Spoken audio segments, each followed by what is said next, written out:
We are now going to hand you back over to Maddie, who will be introducing Robbie, and his speech is all about growth and development. Maddie, do you just want to mic off me?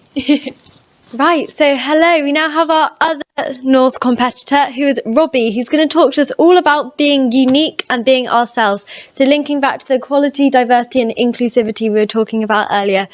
This is something Robbie is really, really passionate about. And you're going to see that these cadets, as you've probably seen from some of their talks already, they're really, really passionate and they know lots of things that we don't know at all. And this is amazing. I think it's an amazing learning opportunity for us today to learn about things they're really passionate about and what we can carry forwards.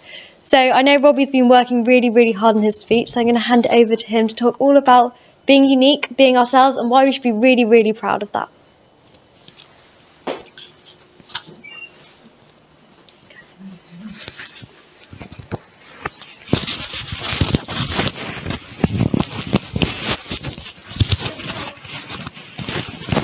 Yes, please.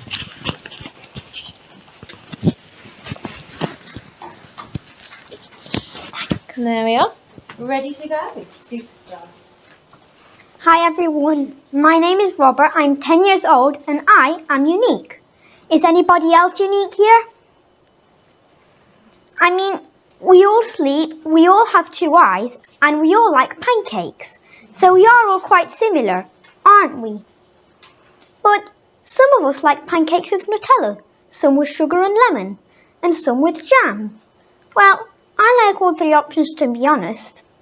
My point is that we all came into this world with a unique combination of talents, abilities, passions, capacities and skills, and we should use them as tools to help us reach our full potential. Unfortunately, many times we cannot express these gifts as they are not being identified, and because schools teach us the same things at the same age, as if we were all identical. Studies say that we only use 2% of our brains, and it's no wonder, considering that schools just take a curriculum and stuff it into a child, instead of taking a child and building a curriculum around them, around their talents and needs. Let's take an example. Einstein. You all know Einstein, don't you? Einstein started to speak at 4 years old. If Einstein was a child today, he would be identified with autism spectrum disorder or intellectual disability. The thing is that his brain was a lot faster than his capacity to express what was happening in his brain. That's it. Did this need a name? And if it did, why did it have to be a bad one? I mean, autism spectrum disorder? Intellectual disability? Why, if we don't fit into a standard category, it means we are having a problem. If so, each child should be a category. And guess what? Today, we have Einstein syndrome. So, we have a syndrome for kids who think without speaking, but we don't have a name for people who speak without thinking. So, we can't all be very good at everything, but we are all exceptional at something. And if we don't develop those areas that we are good at, then we will always be average. By the way, I started to speak when I was 3 years old, and now I can't stop talking. But even if I wasn't speaking, I learned alphabet at 2, and when I was 5, I was reading high school level chemistry books, I knew times table, and I was reading Harry Potter. And I was depressed. I was bored in school and I had no kids and I had no friends to talk to.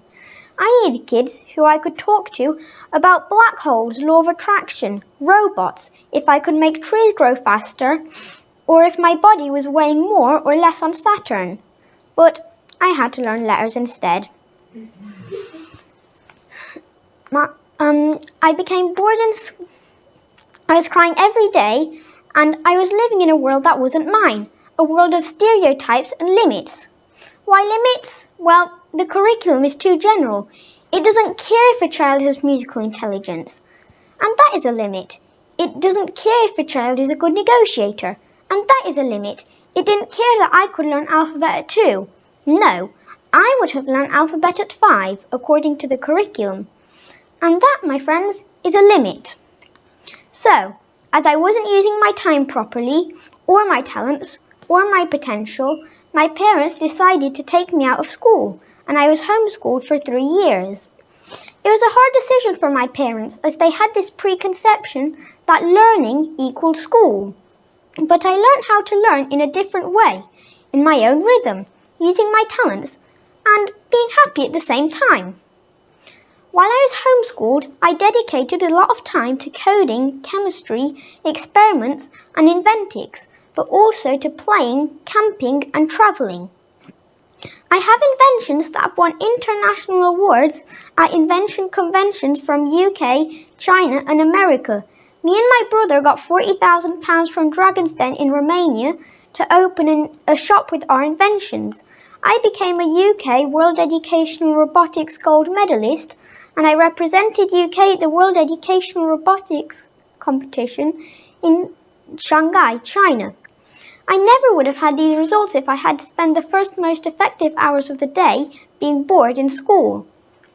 I also study Year 10 Chemistry, getting ready to pass GCSE next year. But I'm not ahead in writing, on the contrary. I'm anything but artistic, and you don't want to hear me singing or see me dancing. Some things I'm just not good at. We can't be good at everything. But the point is that I discovered my talents, and I am using them to reach my full potential. Other kids around me are exceptional in drawing and could become great architects. Others have an exceptional dexterity and could become great surgeons. Others are talented in areas we never even thought that they are talents. Being a good businessman is a talent. Being a good listener is a talent. Being a good parent is a talent. Being a good negotiator or public speaker is a talent. But if no one discovers these gifts, they will not serve their purpose, to make these kids exceptional in what they are gifted and to help them fulfill the mission that they were destined for. Some kids may never even be aware of their gifts or may not know what to do with them. That's what school should be all about, discovering and nurturing our potential and creating a unique context for our learning, not creating the context and then forcing the child to fit in, as this, again, is a limit. How many adults have discovered their talents only after they already had a career and it was too late to change it? How many adults have a job they don't like and dream they had a different one? We spend 1/3 of our lives working. 1/3. Who wants to spend 1/3 of their lives doing something they don't really like doing?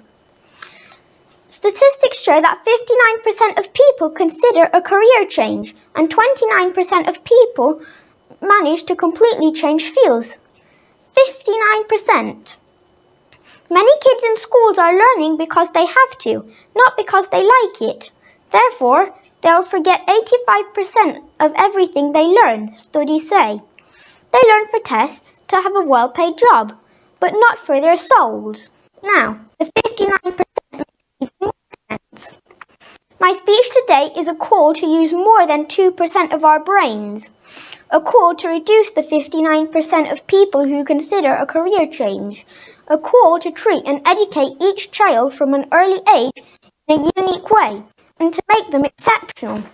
This way, exceptional will become normal, and it will be normal to be exceptional. I was a late speaker, my singing hurts my ears, and I better build a rocket than dance. But I'm brilliant in coding, chemistry, and robotics. What were you late at, and what are you brilliant at instead? No matter the answer, you are unique. So be yourself and be different.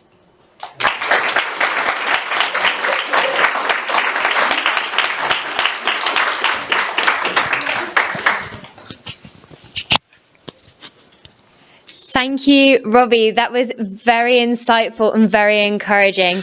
I definitely know that I now feel a lot more unique and a lot more special and celebrated from your speech.